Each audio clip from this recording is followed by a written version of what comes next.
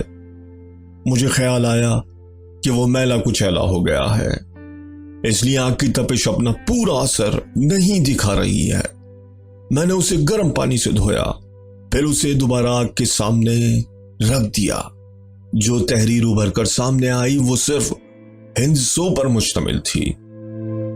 یہ کہہ کر لیگرا نے وہ ٹکڑا میرے سامنے کر دیا۔ میں نے ایک نظر اسے دیکھا اور کہا، یہ عجیب چیزتان ہے، میرے تو خاک پلے نہیں پڑا۔ لیگران کہنے لگا، اس کے باوجود یہ مشکل نہیں ہے۔ مجھے اس طرح کے معمے حل کرنے کا شوق رہا ہے۔ میرے خیال میں انسان کا ذہن کوئی ایسا چیزتان بنا سکتا ہے جسے کوئی دوسرا آدمی طے شدہ قاعدوں اور اصولوں کے ٹھیک ٹھیک استعمال سے حل نہ کر سکے۔ میں نے تمام ہندسوں کو گنا اور یہ گننے کے بعد کہ کون سا ہندسہ کتنی بار استعمال ہوا ہے اس کی جگہ حروف رکھنے شروع کیے۔ اس عبارت میں 5 کا ہندسہ سب سے زیادہ استعمال ہوا ہے۔ انگریزی میں ای کا حرف سب سے زیادہ استعمال ہوتا ہے۔ میں نے 5 کی جگہ ای رکھ دیا۔ غرض یہ کہ خاصا مغز پیچی کیا تو یہ عبارت بنی، بشپ کے محل میں شیطان کی کرسی پر عمدہ شیشہ، 41 زاویہ، شمال مشرق سے شمال، بڑی شاخ 7ویں شاخ مشرق کی طرف، کھوپڑی کی داہنی آنکھ سے نشانہ پھینکو، درخت سے سیدھے 50 فٹ کے نشان تک۔ میری سمجھ میں تو اب بھی نہیں آیا۔ میں نے کہا، سمجھ میں تو میری بھی نہیں آیا تھا۔ لیگران نے کہا، چند دن کے بعد مجھے خیال آیا کہ اس جزیرے پر بشپ نام کا ایک پرانا خاندان ہوا کرتا تھا۔ وہ جزیرے کے شمالی حصے میں ایک پرانے مکان میں رہا کرتا تھا۔ میں نے ویلون جا کر وہاں کے مقامی باشندوں سے پوچھ گچھ شروع کی۔ آخر میں ایک بوڑھی عورت ملی۔ اس نے بتایا کہ بشپ کے محل کا نام سنا ہوا ہے مگر وہ محل نہیں، ایک چٹان ہے، وہ مجھے وہاں لے جا سکتی ہے۔ اس بوڑھی عورت نے مجھے اس چٹان تک پہنچا دیا۔ عورت کو میں نے انعام و کرام دے کر رخصت کیا اور اس جگہ کا جائزہ لینے لگا۔ ایک اور اونچی چٹان محل کی طرح لگ رہی تھی۔ میں کئی بار اس پر چڑھا اترا مگر کپتان کے پیغام کا مطلب نہ سمجھ میں آیا۔ پھر اس چٹان کے ساتھ ساتھ ایک پتلی سی پگڈنڈی نظر آئی۔ یہ کوئی 18 انچ چوڑا رستہ ہوگا جو کہ ایک ایسی چٹان پر جا کر ختم ہوتا تھا جس کی قدرتی شکل کرسی جیسی تھی۔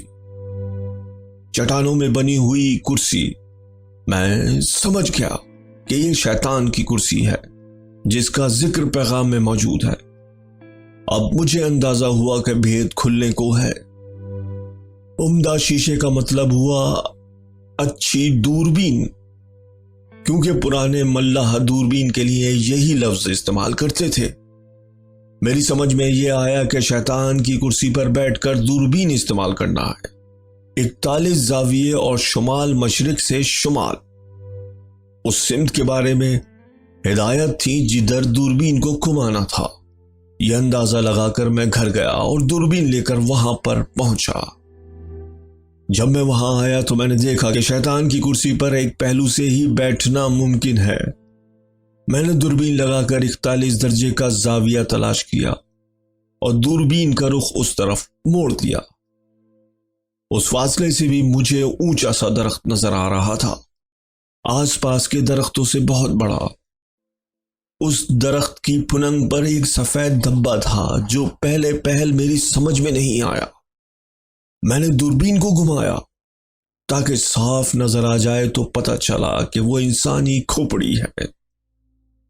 تب مجھے خیال آیا کہ بڑی شاخ، 7ویں شاخ، مشرق کی طرف۔ ان الفاظ سے درخت پر کھوپڑی کی جگہ کی نشاندہی ہو رہی تھی، اور باقی عبارت کے مطابق اگر اس کھوپڑی کی داہنی آنکھ سے نشانہ باندھ کر کوئی چیز پھینکی جائے تو وہ جس جگہ گرے گی اس سے سمت کا تعین ہوگا۔ اگر درخت سے 50 فٹ آگے تک اس سمت سیدھی لکیر بنائی جائے تو یہ وہ جگہ ہوگی جہاں خزانہ دفن ہے۔ میرے خیال میں پہلی مرتبہ ہم نے وہ جگہ اس لیے نہیں پائی کہ جوپیٹر نے کیڑا داہنی آنکھ کے بجائے بائیں آنکھ سے گرا دیا۔ میں نے اندازہ لگایا، ہاں بالکل یہی ہوا۔ خدا کا شکر ہے کہ ہم نے پہلی ناکامی کے بعد تلاش ختم نہیں کرتی۔ میرے ذہن میں ایک اور سوال مچل رہا تھا، مگر یہ تو بتاؤ کہ تم ہر بار اس موقع کے لیے اس کیڑے کو کیوں استعمال کر رہے تھے؟ سچ تو یہ ہے کہ میں اس بات سے چڑ گیا تھا کہ تم مجھے پاگل سمجھنے لگے تھے۔ میں نے سوچا کہ اپنے طریقے سے تمہیں مزہ چکھانے کے لیے سونے کے کیڑے کو استعمال کر کے سارے سفر کو پراسرار بنا دوں۔ تم اپنے مقصد میں کامیاب رہے۔ مجھے یقین ہو گیا تھا کہ تم پاگل ہو گئے ہو، لیکن ایک بات اب بھی میری سمجھ میں نہیں آئی۔ اس گڑھے میں 2 ڈھانچے کیوں پڑے ہوئے تھے؟ لیگران کہنے لگا، اس سوال کا میرے پاس جواب نہیں ہے۔ اس کی ایک ہی وجہ سمجھ میں آتی ہے، بڑی ہولناکی سے۔ وجہ یہ تو واضح ہے کہ کپتان کڈ نے کسی کی مدد سے اس خزانے کو دفن کیا ہوگا۔ غالباً اس نے فیصلہ کیا ہوگا کہ جنہوں نے اس کی مدد کی ہے انہیں زندہ نہ چھوڑے تاکہ اس کا راز محفوظ رہے۔ اس نے انہیں موت کے گھاٹ اتار دیا اور وہ وہیں خزانے کے ساتھ دفن پڑے رہے، یہاں تک کہ کئی صدیوں بعد ہم نے ان کا راز پا لیا۔ یہ میرا قیاس ہے، اصل حقیقت خدا ہی کو معلوم ہے۔